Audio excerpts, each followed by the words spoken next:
Happy midweek po sa lahat. Ngayon po ay August 9 na ikalawang linggo sa buwan ng Agosto. Kumusta na kayo? Napakabilis ng panahon, ano po. Ngayon po ay tatalakayin natin ang susunod na kapitulo sa Aklat ng Kawikaan at tayo ay magsama-samang makinig, magbasa. At bago ang lahat, tayo po muna ay sama-sama na rin manalangin. Ama namin Diyos sa langit, maraming salamat po sa inyo. Sa loob ng kalahating sanlinggo na kami po inyong ginabayan. Pinatnubayan, Ama, niligtas sa mga tiyak na kapahamakan. Inunawa, pinahiram ng buhay at kalakasan. Humihingi rin po kami ng tawad sa aming mga kasalanang nagagawa.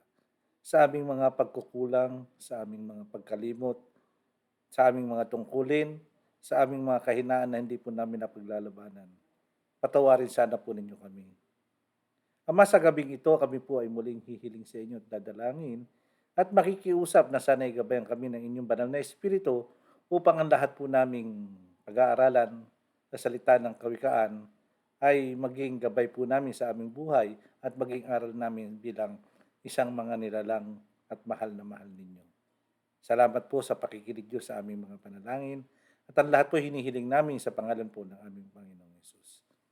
Ngayon po mga kapatid ay tutunghayan natin ang kawikaan sa gabing ito sa kawikaan ni Haring Solomon at sama-sama po natin itong pakinggan. Ngayon po isimulan na natin ang nasa aklat ng kawikaan. Kawikaan 27:1 hanggang 27. Maiksi lamang po ito kaya pakinggan nating mabuti. Huwag mong ipagyabang ang gagawin mo bukas sapagkat hindi mo alam kung anong mangyayari sa araw na yon. Totoo nga naman, ano po, huwag nating ipaghambog ang bukas sapagkat hindi natin alam kung ano ang pwedeng mangyari. Huwag mong ipangako yun. Kaya ako po, lagi ko sinasabi kung loloobin ng Panginoon. Ayun. Huwag mong purihin ang iyong sarili. Pabayaan mong iba ang sa iyo ay pumuri. Ang sa ibang salita po ay wag kang magbuhat ng sarili mong bangko. Ayan. Ang buhangin at bato ay mabigat, pero mas mabigat ang problema na idudulot ng taong hangal. Kasi nga, wala siyang alam, ang magiging problema niya ay dulot niya rin o gawa niya rin. Ang sabi sa 4, mapanganib ang taong galit, ngunit ang taong seloso ay higit na mapanganib. Yung taong galit po ay pwedeng humupa, pero yung seloso, ang sabing gano'n, ay pwedeng pumatay. Mas mabuti ang pagsaway na hayagan kaysa sa pag-ibig na hindi ipinapaalam. Yung bang kinikimkim yung kanyang pag-ibig. Gustong-gusto sabihin pero torpe. Ang masakit na pagsaway ay sa isang kaibigan ay may katuturan. Ngunit ang halik ng kaaway ay hindi maaasahan. Kahit pulot ay tinatanggihan ng taong busog. Sabihin, masarap yung pulot. Honey, ano po, masarap yun. Ngunit ang taong gutom, kahit na pagkain mapait ay matamis para sa kanya. Kasi gutom nga. Ang taong lumayas sa kanyang bahay ay parang ibong lumayas sa kanyang pugad. Totoo nga naman. Alam niyo, pag sanay kayo sa bahay niyo, ay hindi maaring hindi kayo uuwi. Ano po? Ang langis at pabango ay gaya ng tapat na payo ng isang kaibigan na nagdudulot ng kaligayahan. Kasi pag ikaw ay tunay na kaibigan, magpapayo ka ng maganda. Ano? Ikaw ay magbibigay ng advice kung ikaw ay tunay na kaibigan. Huwag mong pababayaan ng iyong kaibigan o ang kaibigan ng iyong ama at kung nasa kagipitan ka, hindi ka nahihingi ng tulong sa kapatid mo o na nasa malayo. Ang malapit na kapitbahay ay mas mabuti kaysa malayong kapatid. Oo nga naman, lalo't pag emergency, sino ang lalapitan mo kundi yung iyong kapitbahay kung ikaw ay mabuting kapitbahay. Ang sabi pa rito, anak, magpakatalino ka upang ako ay maging maligaya at para may maisagot ako sa nagpapahiya sa akin.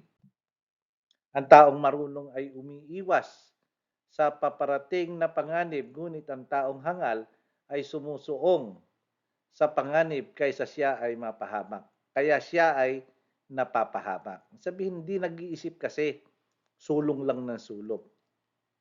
Okay, ang sabi pa rito, tiyakin mong makukuha ng garantiya sa sino mang nangangakong mananagot, mananagot sa utang ng iba sa utang ng hindi mo kilala upang matiyak mong mababayaran ka kapag ginambala mo ng pasigaw na pagbati ang iyong kaibigan sa umaga, ituturo niya yung sumpa sa kanya. O nga naman lalo sa umaga, yung kagigising mo lang, sabihin, babatiin mo ng pasigaw na walang galang.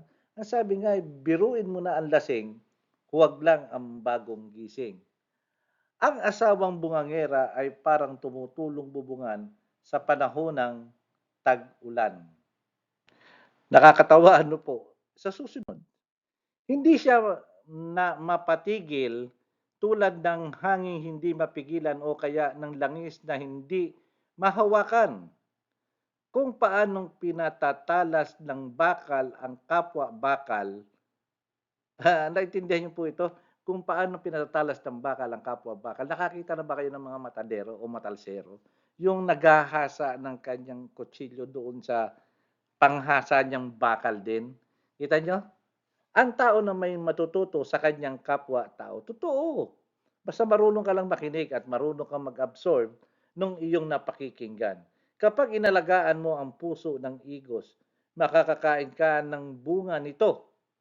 Ganoon din kapag amo mo'y iyong pinagmamalasakitan, ikaw naman ay kanyang pararangalan.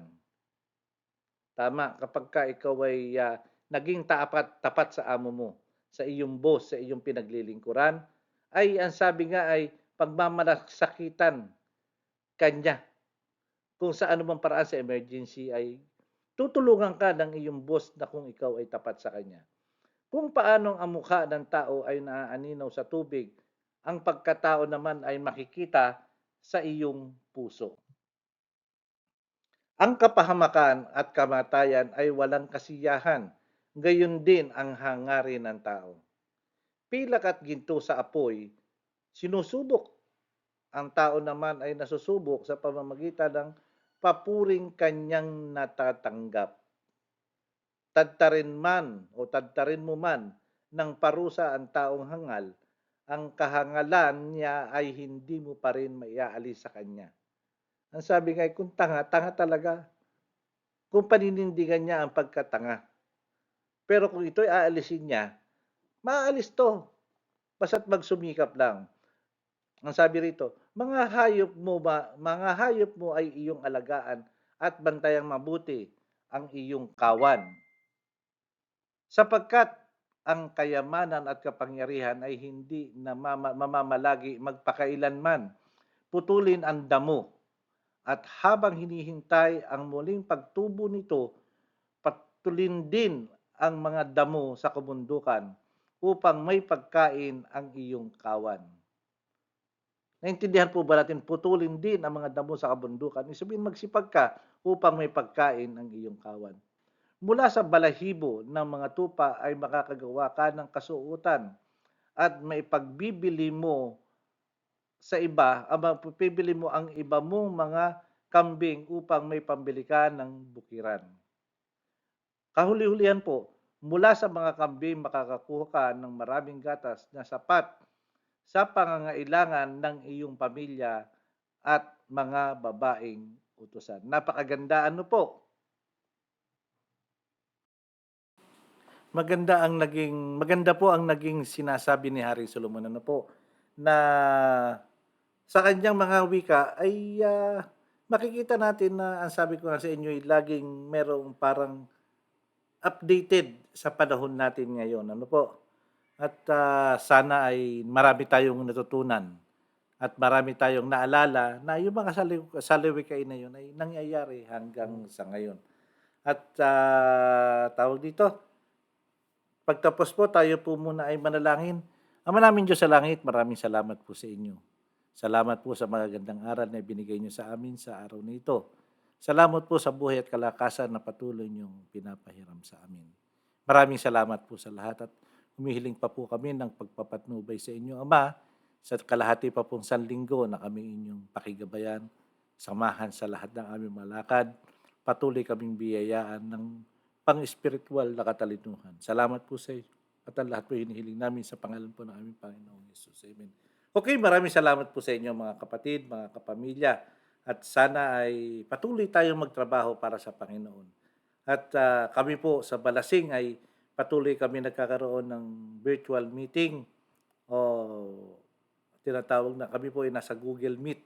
Kaya patuloy tayong gumawa at magtrabaho para sa Panginoon. Muli ako'y bumabati sa inyo ng happy midweek at sa darating pong Biyernes ang gabi, sa Sabat ng gabi, ay magsama-sama tayong muli at mag-usap-usap tungkol sa kasaysayan o saliwikain ni Haring Solomon sa kanyang aklat ng kawikaan.